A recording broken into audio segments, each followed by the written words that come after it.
Hello दोस्तों, मेरा नाम है अंकित और मैं आप सभी का अपने यूट्यूब चैनल पर हार्दिक स्वागत करता हूं। तो आज जो है हम लोग पढ़ने वाले हैं पॉलिटिकल साइंस। क्लास 12 का पॉलिटिकल साइंस मैं आप लोगों को पढ़ा रहा हूं और साथ ही साथ मैं ज्योग्राफी भी पढ़ा रहा हूं। तो पहले शुरू करने से पहले शेड्यूल की ही बात कर लेते हैं। बहुत सारे बच्चों को कन्फ्यूजन होता है कि सर शेड्यूल क्या है, कब से क्या क्या हो रही है। तो मैं शेड्यूल की ही बात कर लेता हूँ आप लोगों से पहले। Just wait. ओके। तो पॉलिटी और ज्योग्राफी दो सब्जेक्ट यहाँ पे पढ़ाई जा रही है और मेरे द्वारा पढ़ाई जा रही है, मैं ही पढ़ा रहा हूँ। और किस क्लास के लिए? तो क्लास क्लास 12th के लिए। क्लास 12th के लिए, ठीक है? हिंदी भाषी बच्चों के लिए, चाहे आप किसी भी स्टेट बोर्ड से एग्ज़ाम दे रहे हो, बस कंडीशन इतनी है कि आप हिंदी मीडियम के छात्र होने चाहिए। और जो भी एनसीईआरटी बेस्ड है, यहाँ पे एनसीईआरटी बेस्ड ही मैं पढ़ा रहा हूँ, इसलिए एनसीईआरटी जो है ना, पूरे देश के लिए क्लास 12th के लिए सिलेबस तैयार करती है और उसी के बेस पर अन्य राज्य भी अपने-अपने राज्य के लिए, राज्य के बच्चों के लिए सिलेबस तैयार करते हैं। तो बेसिकली मिलता-जुलता सिलेबस होता है। इसीलिए एनसीईआरटी ज़्यादा बेटर होगा और एनसीईआरटी ही मैं पढ़ाता हूँ। तो सभी हिंदी भाषी बच्चों के लिए बहुत ही ज़्यादा इम्पोर्टेंट है। चाहे वो बिहार, उत्तर प्रदेश, झारखंड, मध्य प्रदेश, राजस्थान कहीं के भी हो, सभी के लिए बहुत ही ज़्यादा इम्पोर्टेंट है। बस कंडीशन इतनी है कि वो जो है होने चाहिए हिंदी मीडियम के, ठीक है? तो सिलेबस जो शेड्यूल जो है हमारी, यह ज्योग्राफी, 1 दिन ज्योग्राफी, 1 दिन पॉलिटी, 1 दिन ज्योग्राफी, 1 दिन पॉलिटी चलती है और इसका जो टाइम है, यहाँ पे नहीं लिखा गया, मैं लिख देता हूँ। टाइम है 8 पीएम, 8 बजे शाम में। सभी हफ्ते में 6 दिन ये क्लास चलती है। और आज जो है, आज हमारा सैटरडे है हमारा, तो आज जो है पॉलिटी की क्लास होगी, ठीक है? और पॉलिटी की आज जो है हम चैप्टर 6 करने वाले हैं, जिसका नाम है अंतर्राष्ट्रीय संगठन। जिसका क्या नाम है? अंतर्राष्ट्रीय संगठन। इसके बारे में हम लोग पढ़ने वाले हैं। और ये बुक जो है, ये बुक 1 है, जिस बुक का नाम है, मैं यहाँ पे लिख देता हूँ। ये बुक 1 है, जिसका नाम है समकालीन विश्व राजनीति। हिंदी भाषी बच्चों के लिए बहुत ही ज़्यादा इम्पोर्टेंट है और उन बच्चों के लिए जिनका एग्ज़ाम 2024 में होने वाला है। तो आई होप आपको समझ में आ गया होगा। और मैंने एक बात और आप लोगों से कही थी कि अगर किन्हीं बच्चों को लाइव क्लास चाहिए, तो आप मुझे कमेंट पूरा करके दीजिए, तब मैं जाकर के आपको लाइव क्लास दे दूँगा या मैं लाइव क्लास दे सकता हूँ। कमेंट बहुत कम आ रहा है, ठीक है? लाइव क्लास, ऐसे आपको कमेंट करना है। कमेंट बहुत ही कम आ रहे हैं, कुछ 5-7 कमेंट आ रहे हैं, लेकिन मैं चाहता हूँ कि इस कमेंट की संख्या बढ़ाई जाए। इसमें मैं भी मेहनत कर रहा हूँ और आप भी मेहनत करिए कि कमेंट कम से कम आने चाहिए, कि कम से कम 25, 30, 40 कमेंट होने चाहिए, जिससे मैं मुझे लगेगा कि बच्चे इंटरेस्टेड है, बच्चे जानना चाह रहे हैं, बच्चे लाइव में अपना डाउट क्लियर करना चाह रहे हैं। और अभी जो क्लास हो रही है, ये प्रीमियर में होगी, ठीक है? ये लाइव की तरह दिखेगा, लेकिन लाइव होता नहीं है, ये एक रिकॉर्डेड क्लास होती है। तो अगर आपको लाइव चाहिए, लाइव में आपके डाउट सेशन क्लियर करूँगा मैं, आपके जो भी डाउट होंगे चैप्टर से रिलेटेड, सब्जेक्ट से रिलेटेड, एग्ज़ाम से रिलेटेड, वो सारे डाउट मैं आपके क्लियर करने वाला हूँ। इसलिए अगर आपको लाइव क्लास चाहिए, तो कमेंट में लाइव क्लास ज़रूर लिखिए, ठीक है? और लाइव क्लास लिखना कब है? आखिरी में लिखना है, जब खत्म हो जाएगा सेशन तब लिखना है, क्योंकि जब सेशन चल रहा होता है, उस समय अगर कमेंट होते हैं तो वो कमेंट जनरली नहीं रहता है। इसलिए सेशन के अंत में कमेंट करिए कि लाइव क्लास मुझे चाहिए, ठीक है? और लाइव क्लास कब दूँगा? यही टाइम रहेगा 8 बजे ही। तो आज सेशन जो है शुरू करते हैं हम लोग। हम छठा चैप्टर पढ़ने वाले हैं आज। छठा चैप्टर पढ़ने वाले हैं, जिसका नाम है अंतर्राष्ट्रीय संगठन। क्या नाम है जिसका? अंतर्राष्ट्रीय संगठन, इंटरनेशनल ऑर्गेनाइजेशन। इस चैप्टर में हम लोग क्या-क्या पढ़ेंगे, इसके बारे में पहले देख लेते हैं, क्योंकि हम शुरुआत ही ऐसे करते हैं चैप्टर की, कि पहले हम चैप्टर का ओवरव्यू लेते हैं कि चैप्टर में हमें पढ़ना क्या-क्या है। उसके बाद उन टॉपिक को टच करते हैं और लास्ट में क्या होता है, जब चैप्टर खत्म हो जाता है, तो पहले चैप्टर, फिर ऑब्जेक्टिव क्वेश्चन आंसर और फिर सब्जेक्टिव क्वेश्चन आंसर। यानी कि ऑब्जेक्टिव क्वेश्चन आंसर का अर्थ है कि वह वस्तुनिष्ठ प्रश्न उत्तर, और सब्जेक्टिव क्वेश्चन आंसर में 2 चले आते हैं, 2 नंबर वाले भी और 5 नंबर वाले भी। तो ये सभी बिल्कुल सिस्टमैटिक तरीके से इस चैनल पे पढ़ाई जा रही है। इसलिए आप देखिए ही, साथ ही साथ दूसरों को भी रिकमेंड कीजिए, शेयर कीजिए, लाइक कीजिए, ताकि दूसरे को भी इसका बेनिफिट मिल सके। मैं दावे के साथ कह सकता हूँ ये चीज़ें, कि इस तरह से यूट्यूब पे फ्री ऑफ कॉस्ट कोई चैप्टर का कांसेप्ट क्लियर नहीं कर रहा है, और कर्व चैप्टर पढ़ा भी रहा है तो बहुत थोड़ा-थोड़ा ऊपर-ऊपर करके लेके चला जा रहा है, इस तरह से आपको नहीं देगा। अगर आप में से बहुत सारे कुछ बच्चे कह रहे थे सर पीडीएफ कहाँ से मिलेगा? तो पीडीएफ नहीं मिलेगा, बशर्ते जहाँ भी कुछ ऐसा लिखा हुआ होता है, जो मेरे पिक्चर से हाइड हो जाता है, वहाँ मैं खुद को ही हाइड कर लेता हूँ ताकि आप लोगों को दिखे। इसलिए आप लोग स्क्रीनशॉट ले सकते हैं और अपना नोट्स बना सकते हैं।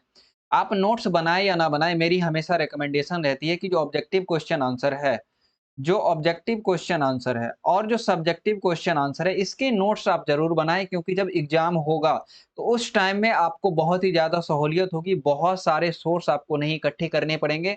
मैं सभी कुछ आपको करवा दूँगा क्वेश्चन, जिससे कि आपका एट लीस्ट मैं 95 मार्क्स के आस-पास की गारंटी ले सकता हूँ कि इतने मार्क्स आपको आ सकते हैं। मैं 100 नंबर की गारंटी नहीं लेता, बहुत सारे लोग लेते हैं, लेकिन मैं नहीं लेता। 95 टू 96, 97, यानी कि मैं ऐसा कह सकता हूँ कि 90 नंबर से लेकर के 98 के आसपास, 99 के आसपास आपको आ सकता है, अगर आप मेरे द्वारा बताए गए जो भी मैं बताता हूँ, जैसे-जैसे पढ़ने के लिए वैसे आप पढ़ेंगे तो। अन्यथा ये आपके ऊपर रिस्पॉन्सिबिलिटी है, आपकी दायित्व है कि आप कैसे पढ़ते हैं और कैसे मार्क्स गेन करते हैं और कैसे आपका कांसेप्ट क्लियर होता है।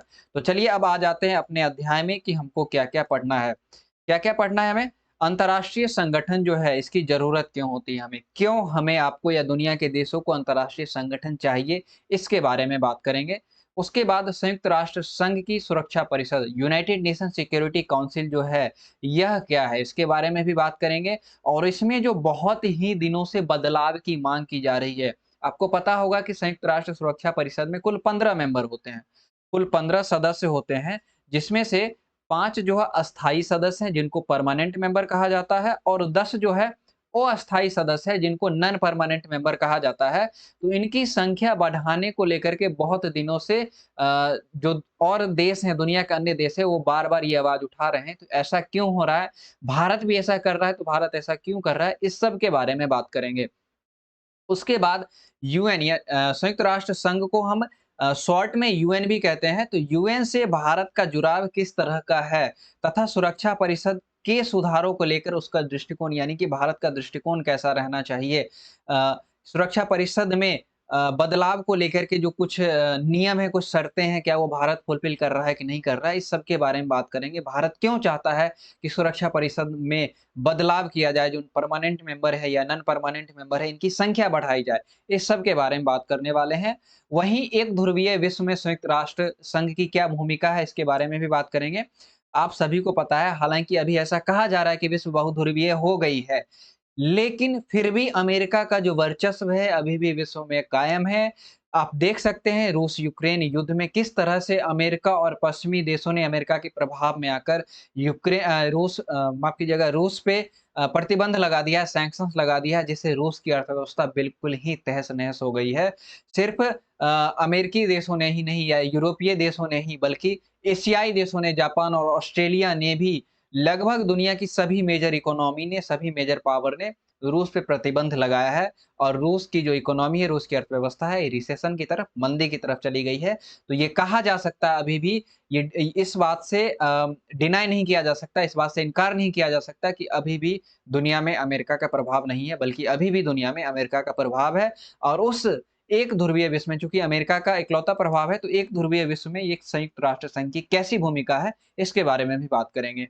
वहीं अन्य अंतर्राष्ट्रीय संगठन, जैसे कि WTO, world trade organisation, world health organisation, IMF, international monetary fund, उसके बाद वर्ल्ड बैंक, इस सब के भी बारे में बात करेंगे। जो कुछ ह्यूमन राइट्स ऑर्गेनाइजेशन है, इस सब के भी बारे में बात करेंगे और इनकी क्या भूमिका रही है, ये क्या काम करते हैं, इस सब के भी बारे में बात करने वाले हैं। तो मैं उम्मीद करता हूँ कि इतनी सारी चीज़ें आपको समझ में आ गई होंगी। समझ में आया तो लाइक ज़रूर कीजिएगा। आज हम लोग अभी अब बढ़ेंगे अपने सेशन की तरफ, कि हमें पहला जो सेशन है, जो अंतर्राष्ट्रीय संगठन है, अंतर्राष्ट्रीय संगठन है, इसकी ज़रूरत क्यों पड़ी, इसके बारे में बात करेंगे। देखिए, अंतर्राष्ट्रीय संगठन बेसिकली जो है, बहुत सारे देश होंगे जिनका अपना एक कॉमन इंटरेस्ट होगा, एक कॉमन रुचि होगी, सामान्य इंटरेस्ट होगा, सामान्य रुचि होगी, जिस वजह से बहुत सारे देश इकट्ठा हुए और उन्होंने एक संगठन बनाने की सोची, जो अंतर्राष्ट्रीय लेवल पे काम कर सके, उसको अंतर्राष्ट्रीय संगठन कहेंगे हम लोग, ठीक है? सेम लाइक जो क्षेत्रीय संगठन है, उसकी उसी के जैसे, क्षेत्रीय संगठन क्षेत्र के जो मुद्दे होते हैं उसको सुलझाता है, अंतर्राष्ट्रीय संगठन जो दुनिया के मुद्दे होते हैं उस पे ध्यान देता है, उसको सुलझाने की, उस समस्या का समाधान करने की कोशिश करता है। तो हम लोग बात करेंगे कि अभी अंतर्राष्ट्रीय संगठन क्यों ज़रूरत है, अंतर्राष्ट्रीय संगठन दुनिया को क्यों चाहिए? अंतर्राष्ट्रीय संगठन क्यों चाहिए? इसका जवाब हमें तब मिलेगा जब हम ये कोशिश करेंगे जानने की अंतर्राष्ट्रीय संगठन की भूमिका क्या होती है। अगर हमें अंतर्राष्ट्रीय संगठन की भूमिका पता चल जाए, तो हमें इसका आंसर मिल जाएगा कि अंतर्राष्ट्रीय संगठन हमें क्यों चाहिए या अंतर्राष्ट्रीय संगठन की ज़रूरत हमें क्यों है, ठीक है? तो ये क्या करता है कि युद्ध और शांति के मामलों में दुनिया के देशों की मदद करता है, ठीक है? जैसे अभी युद्ध हो रहा है रूस और यूक्रेन का युद्ध हो रहा है, तो इसमें क्या है कि यूक्रेन में जो भी मानवीय आपदाएँ हुई है, लोग छोड़ कर के जा रहे हैं, तो यूनाइटेड नेशन बहुत ही एक्टिव है वहाँ पे। यूनाइटेड नेशन का वर्ल्ड हेल्थ ऑर्गनाइजेशन और भी जो अन्य सारी संस्थाएँ हैं, United nation general assembly assembly, security council, ये सब के सब एक्टिव हैं कि कैसे यूक्रेन के लोगों को भला किया जा सके, यूक्रेन के लोगों का भला किया जा सके, कैसे वहाँ पे मानवीय मदद पहुँचाई जा सके। वहीं जो बेहतरीन जीवन यापन के लिए देशों को मदद करता है, जो बहुत ही पिछड़े देश हैं, खासकर अफ्रीकन कॉन्टिनेंट में जो अफ्रीका का महाद्वीप है, उसमें बहुत ही पिछड़े देश हैं, उसको मदद करता है, आर्थिक मदद करता है। जो भी राजनयिक मदद है, ये भी देता है। अ, अनुदान भी देता है संयुक्त राष्ट्र संघ, तो मदद करता है देशों की। उसके बाद जो देशों के बीच जो मनमुटाव हो जाते हैं और जो झगड़े होते हैं, इसका शांतिपूर्ण समाधान करता है। आपको पता होगा, जो मैंने बताया है इससे पिछले ही चैप्टर में कि सिंधु और उसकी 5 सहायक नदियों के जल के बँटवारे को लेकर के भारत और पाक के बीच, पाकिस्तान और इंडिया के बीच क्या हो गया था कि बहुत ही ज़्यादा मतभेद गहरे हो गए थे। तो इसकी मध्यस्थता किसने की थी? वर्ल्ड बैंक ने की थी, विश्व बैंक ने की थी। वहीं 1948 की बात करें तो इंडिया और पाकिस्तान के बीच क्या हो गया था 47-48 में कश्मीर मुद्दे को लेकर झड़प हो गई थी, सैन्य झड़प हो गई थी, जिसमें जो बीच बचाव किया, किसने किया? शांति बहाल किया, ये यूनाइटेड नेशन के हस्तक्षेप की वजह से ही हुआ। तो इसलिए जो देशों के बीच जो मनमुटाव हो गया या झगड़े हो गए, इसका शांतिपूर्ण समाधान करता है ये और इसका इसका एग्ज़ाम्पल हम लोग इंडिया और पाकिस्तान का जो भी मतभेद था, इसमें हम लोग अभी एग्ज़ाम्पल के माध्यम से देख चुके हैं। कुछ ऐसे काम हैं जिनको कोई एक देश अकेला नहीं कर सकता। जैसे टीकाकरण होता है, पोलियो का जो टीकाकरण चलता है, हालाँकि भारत पोलियो मुक्त हो चुका है, लेकिन पोलियो का जो टीका चला, तो कहीं न कहीं पूरे विश्व में चला, पोलियो को हराने के लिए। इसका प्रचार आप भी देखते होंगे, जो अमिताभ बच्चन बार-बार प्रचार करते थे, आज से कुछ वर्षों पहले। बीमारी हो गई जैसे पोलियो भी आ जाएगा, कोविड-19 का। इस पे कोई एक देश इसको कंट्रोल नहीं कर सकता, इसको नियंत्रित नहीं कर सकता, इसलिए पूरे विश्व को साथ आना होगा, इसके लिए टीके विकसित करने होंगे और सभी लोगों को समान रूप से देना पड़ेगा। ताकि होगा कैसे कि इस जो सिचुएशन है, जो बीमारी है, इसको कंट्रोल किया जा सके। वहीं ग्लोबल वार्मिंग जो मुद्दे हैं, ये भी अंतर्राष्ट्रीय मुद्दे हैं, किसी एक देश के पहल करने से ये मुद्दे नहीं सुलझने वाले हैं। अगर ग्लोबल वार्मिंग यानी कि इस वजह से क्या होता है कि पृथ्वी का तापमान धीरे-धीरे बढ़ता है और पृथ्वी पर जो ग्लेशियर है, ये धीरे-धीरे पिघलते हैं, जिस वजह से क्या होगा कि समुद्र का स्तर धीरे-धीरे बढ़ेगा और आने वाले समय में समुद्र के किनारे जो बड़े-बड़े शहर हैं, उनके डूबने की पूरी-पूरी संभावना है। तो दुनिया में कोई एक ही देश नहीं है जो या उस एक ही देश का शहर नहीं है जो समुद्र के किनारे बसा हुआ है। बांग्लादेश का भी शहर है, भारत के भी बहुत सारे शहर हैं। श्रीलंका खुद समुद्र से घिरा हुआ एक देश है।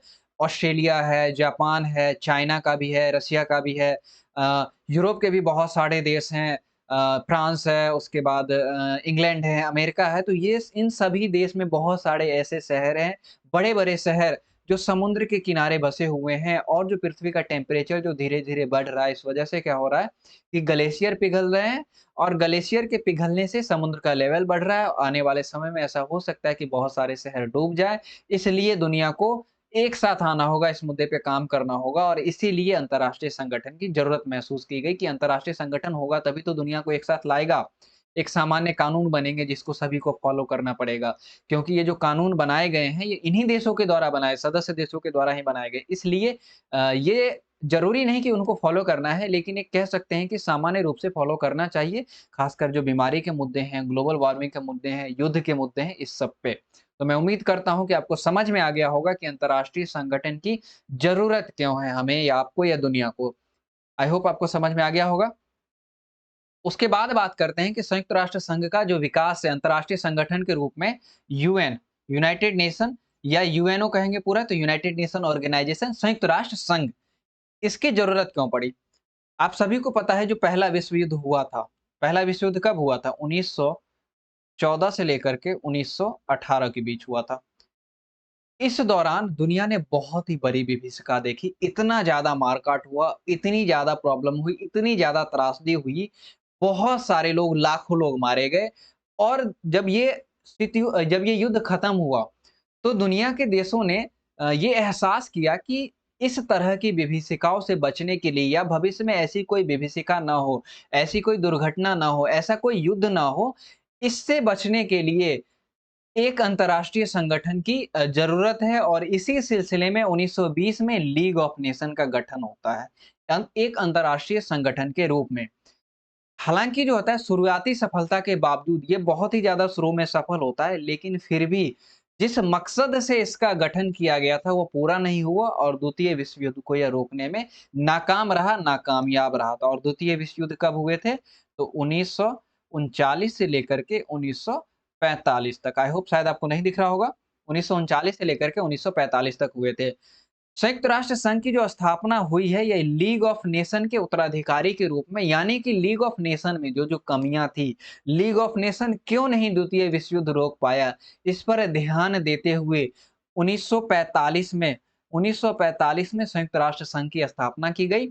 चूँकि लीग ऑफ नेशन पहले ही गठन किया जा चुका था एक अंतर्राष्ट्रीय संगठन के रूप में, इसलिए संयुक्त राष्ट्र संघ को लीग ऑफ नेशन का उत्तराधिकारी कहा जाता है या उत्तराधिकारी के रूप में संयुक्त राष्ट्र संघ की गठन हुई। तो मैं उम्मीद करता हूँ कि इतनी सारी बातें आपको समझ में आ गई होंगी। अब हम लोग देखते हैं कि अगर संयुक्त राष्ट्र संघ का गठन हो गया तो कब गठन हुआ, कौन-कौन से देश थे, कितने मेंबर हैं, इस सब के बारे में हम लोग देख लेते हैं क्योंकि 1 नंबर वाले क्वेश्चन में पूछा जाता है ऐसा क्वेश्चन। सबसे पहले इसके पिक्चर पे एक नज़र डालते हैं। संयुक्त राष्ट्र संघ के पिक्चर पे एक नज़र डालते हैं। ये जो आपको गोल-गोल दिख रहा है, ठीक है? ये जो आपको गोल-गोल दिख रहा है, ये ग्लोब को, पृथ्वी को रिप्रेजेंट कर रहा है। किसको? ग्लोब कह सकते हैं या अर्थ कह सकते हैं। इसको रिप्रेजेंट कर रहा है। ये जो आप कुछ चित्र देख रहे हैं, प्रतीकात्मक चित्र है, ठीक है? ये जो चित्र है, ये किसको रिप्रेजेंट कर रहा है? चित्र किस लिए है? तो चित्र जो है ये दुनिया का नक्शा है। क्या है ये? दुनिया का नक्शा है। और साइड-साइड से, बाहर-बाहर से आपको जो ये दिख रहा है, ये क्या है? ये कुछ और नहीं, जैतून की पत्तियाँ हैं। जैतून एक वृक्ष होता है, जैतून की पत्तियाँ। और जैतून की पत्तियों को, जैतून के वृक्ष को क्या माना गया है? शांति का संकेत माना गया है।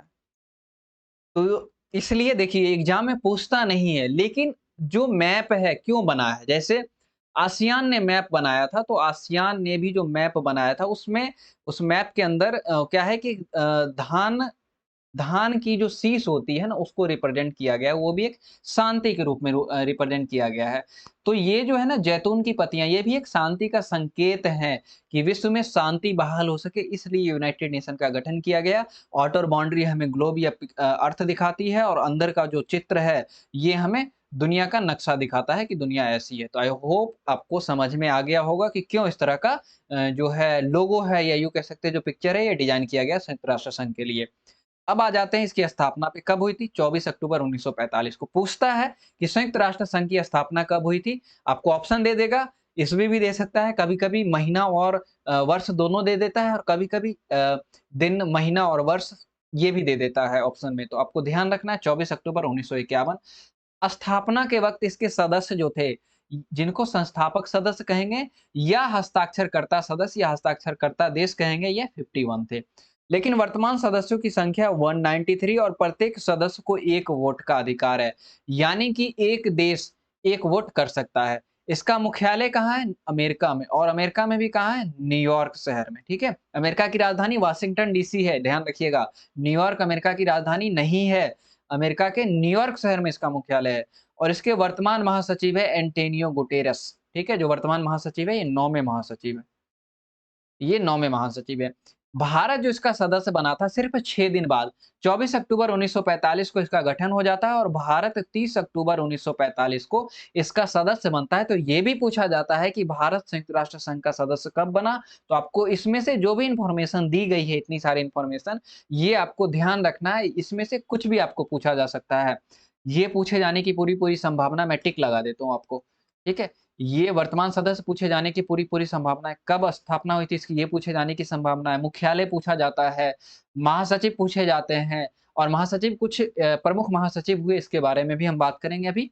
उसके अलावा भारत कब सदस्य बना ये भी पूछा जाता है। तो मैं उम्मीद करता हूँ कि इतनी सारी इन्फॉर्मेशन, इतनी सारी जानकारियाँ आपको समझ में आ गई होंगी। अब हम लोग संयुक्त राष्ट्र संघ के जो कुछ प्रमुख महासचिव है इसके बारे में देखते हैं, इनके बारे में, ठीक है? पहले महासचिव हुए, फर्स्ट यहाँ पे नंबरिंग किया हुआ है, जो फर्स्ट महासचिव हुए। देखिए, संयुक्त राष्ट्र संघ के जो ऑफ़िशियल वेबसाइट है, इस पे दिया हुआ गया है पहले महासचिव के रूप में ट्रिगवेली को और इनका जो कार्यकाल दिखा रहा है ना, इनका जो कार्यकाल दिखा रहा है, मैं यहाँ पे लिख देता हूँ। इनका जो कार्यकाल दिखा रहा है, ये 1946 से दिखा रहा है।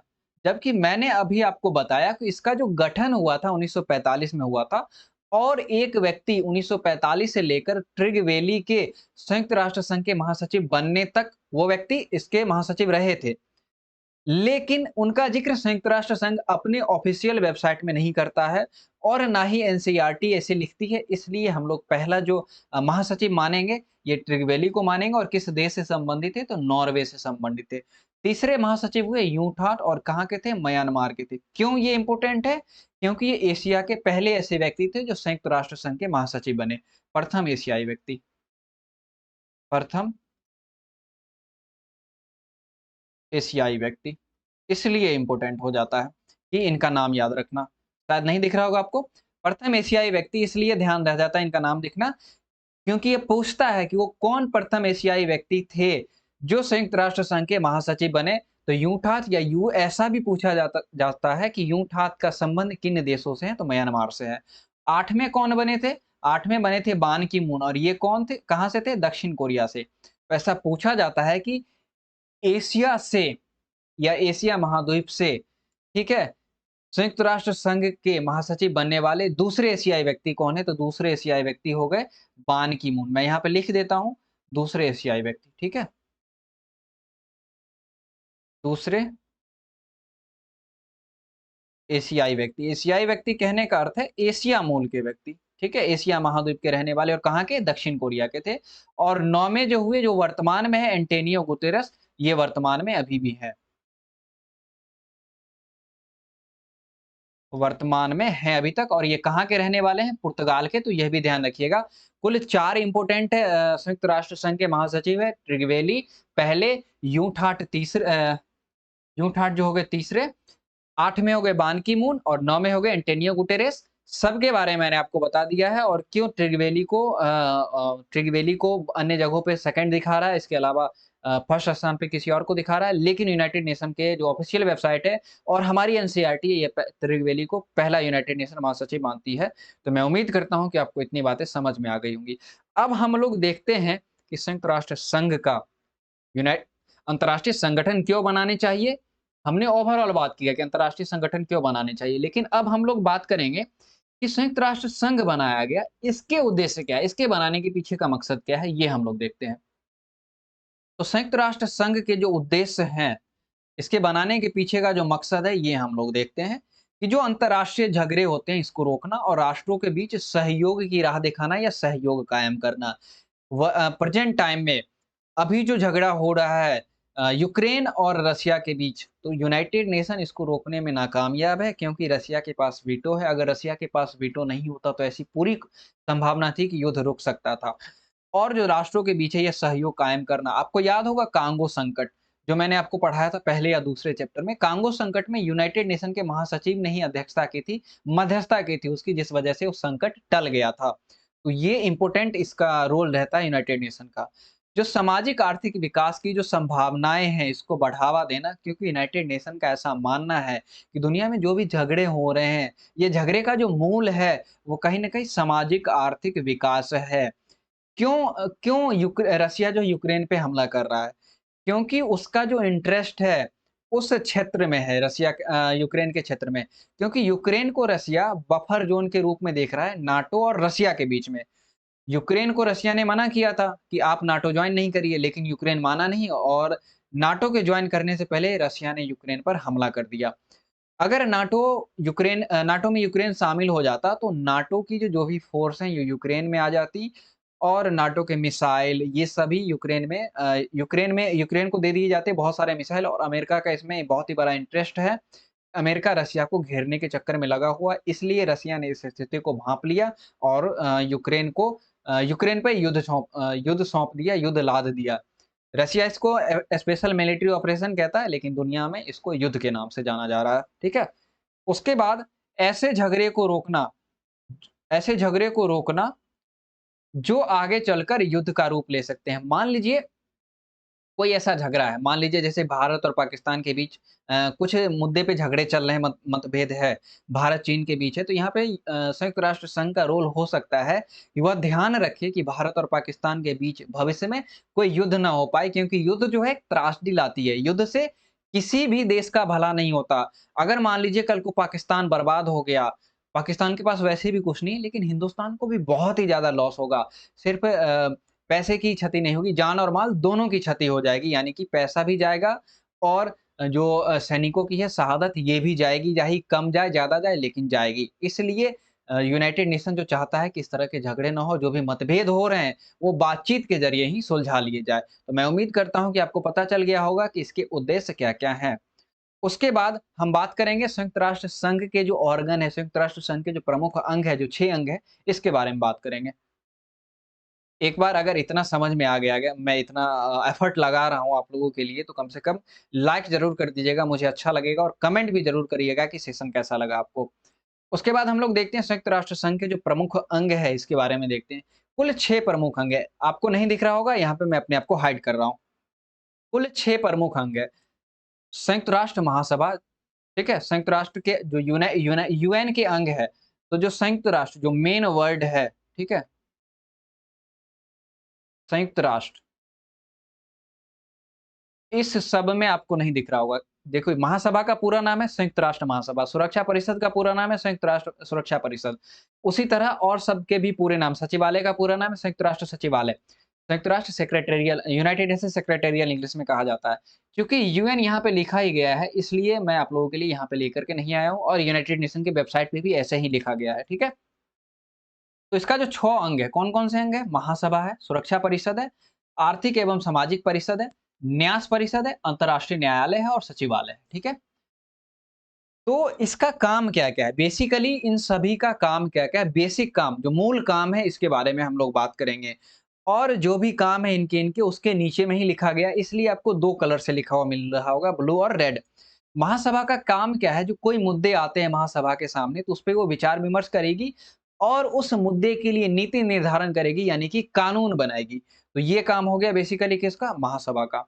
सुरक्षा परिषद का क्या काम है कि जो भी अंतर्राष्ट्रीय शांति और सुरक्षा होगा, दुनिया के देशों में किस प्रकार से सुरक्षा होनी चाहिए, अंतर्राष्ट्रीय शांति के लिए क्या-क्या पहल की जानी चाहिए, इसके लिए यह जो है संगठन प्राथमिक रूप से ज़िम्मेदार है। किस रूप से? प्राथमिक रूप से, ठीक है? दुनिया में शांति कायम करने के लिए, दुनिया की सुरक्षा के लिए ये संगठन प्राथमिक रूप से ज़िम्मेदार है, ठीक है? इसके ऊपर रिस्पॉन्सिबिलिटी है कि दुनिया में शांति कायम रहे। उसके बाद जो तीसरा संगठन है आर्थिक एवं सामाजिक परिषद। यह क्या करता है? जो नीति बनेगी उसकी यह समीक्षा करेगा, जो कानून बनेगा उसकी समीक्षा करेगा। उसपे क्या होगा? संवाद होगा, जो भी कानून बनता है उसपे संवाद होगा, बहस होगा, और आर्थिक, सामाजिक एवं पर्यावरण मुद्दों पर ये सभी काम होगा। यानी कि जो बनाया जाएगा कानून, ये आर्थिक मुद्दों पर, सामाजिक मुद्दों पर और पर्यावरण मुद्दों पे बनाया जाएगा। फिर उस पे संवाद होगा, बहस होगी कि उसको कैसे लागू किया जाए, उसमें कौन-कौन से ऐसे मुद्दे हैं जिसमें और इम्प्रूवमेंट करने की ज़रूरत है, कौन से मुद्दे हटाने की ज़रूरत है, इस सब पे बहस होता है। जैसे कि जैसे कि संसद में बहस होता है किसी मुद्दे पर। और जो है चौथा न्यास परिषद, इसको 1 नवंबर 1994 को बंद कर दिया गया था। द्वितीय विश्व युद्ध के बाद क्या हुआ कि 11 ऐसे क्षेत्रों की पहचान की गई, ठीक है?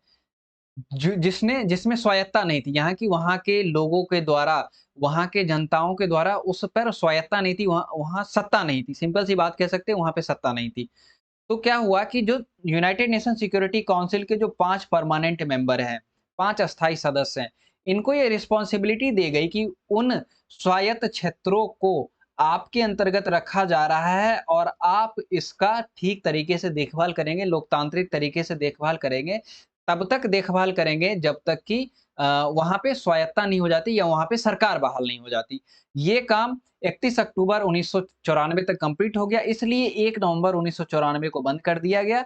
हालाँकि इस परिषद को डिसॉल्व नहीं किया गया, इस परिषद को ऐसा कह सकते हैं खत्म नहीं किया गया। ये अभी भी अस्तित्व में है कि अगर फ्यूचर में भविष्य में कोई ऐसे मुद्दे आते हैं जिस पे साथ मिलकर के काम करना पड़ेगा, जैसे कि जो अंतर्राष्ट्रीय अंतर्राष्ट्रीय कानून वगैरह जिस एरिया में लागू नहीं होते, उस एरिया के लिए बचा करके रखा गया इस परिषद को। ऐसा कह सकते हैं कि भविष्य में कोई ऐसे मुद्दे हैं, जिस मुद्दों को लेकर के फिर से इस परिषद की ज़रूरत पड़े, इसलिए इसको डिसॉल्व नहीं किया गया, खत्म नहीं किया गया है। उसके बाद 5वां है अंतर्राष्ट्रीय न्यायालय। यह जो है संयुक्त राष्ट्र संघ का प्रमुख न्यायिक अंग है और इसके जो भी सदस्य देश हैं, उनको इसकी जो है इसका जो भी डिसीजन है, यह मानना पड़ता है, उसके लिए बाध्य होते हैं। उसके बाद है छठा सचिवालय। इंग्लिश में इसको सेक्रेटेरियल बोलते हैं। इनका जो प्रमुख है, संयुक्त राष्ट्र संघ का महासचिव, संयुक्त राष्ट्र सचिवालय का प्रमुख होता है। महासचिव जो होता है, ये यूनाइटेड नेशन का सार्वजनिक चेहरा होता है और उसका प्रधान होता है। तो मैं उम्मीद करता हूँ कि इतनी सारी बातें आपको समझ में आ गई होंगी। सेशन कैसा लगा आप ज़रूर बताइएगा, कमेंट ज़रूर कीजिएगा। साथ ही साथ आप आप सेशन को लाइक ज़रूर कर दीजिए, सब्सक्राइब कर लीजिए हमारे चैनल को ताकि आपको नोटिफ़िकेशन टाइम पे मिल सके, शेयर कर दीजिए ताकि और भी बच्चों को इसका लाभ मिल सके और कमेंट ज़रूर कीजिएगा सेशन कैसा लगा और साथ ही साथ लास्ट में कमेंट ज़रूर कीजिएगा लाइव क्लास, ठीक है? लाइव क्लास ज़रूर लास्ट में कमेंट कीजिएगा, यहाँ पे मैं लिख दूँ लाइव क्लास, ज़रूर कमेंट कीजिएगा ताकि मैं जान सकूँ कि कितने बच्चे इंटरेस्टेड है लाइव क्लास लेने में। साथ ही साथ हमारा टेलीग्राम ग्रुप है, वो भी जॉइन कीजिए। आपको जो नोटिफ़िकेशन वगैरह है या इम्पोर्टेंट कोई नोटिस होगा मेरे द्वारा, ये वहीं पे दे दूँगा मैं। तो आज की क्लास यहीं तक रखते हैं। मिलते हैं फिर अपनी अगली क्लास में, तब तक के लिए थैंक यू।